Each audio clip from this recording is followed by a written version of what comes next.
కుప్పం పట్టణంలోని కొత్తపేటలో వెలిసిన శ్రీ ప్రసన్న పెద్దపల్లి గంగమ్మ అమ్మవారి అగ్నిగుండం ప్రవేశం ఘనంగా నిర్వహించారు. ఈ సందర్భంగా ఆలయ ధర్మకర్త శివకుమార్ మాట్లాడుతూ అమ్మవారి అగ్నిగుండం ప్రవేశం సందర్భంగా ఆలయంలో ప్రత్యేక పూజలు నిర్వహించడం జరిగిందని, ప్రతి సంవత్సరం పెద్దపల్లి గంగమ్మ అమ్మవారి జాతరలో నిర్వహించే అగ్నిగుండ ప్రవేశానికి తమిళనాడు, కర్ణాటక, ఆంధ్ర 3 రాష్ట్రాల నుండి భక్తులు పెద్ద సంఖ్యలో తరలి రావడం జరుగుతుంది అన్నారు. అనంతరం పుష్ప పల్లకి బాణ వేడుకలను నిర్వహించారు. కార్యక్రమంలో పెద్ద సంఖ్యలో భక్తులు తదితరులు పాల్గొన్నారు. అమ్మవారి గుండం ప్రారంభమైంది.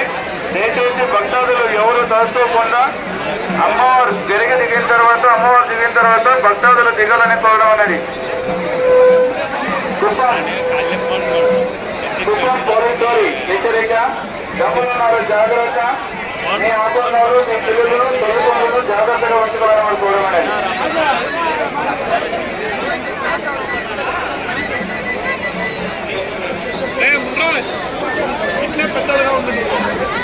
అమ్మవారి గుండంలో ఒకేసారి కొంచెం దయచేసి తగ్గించండి.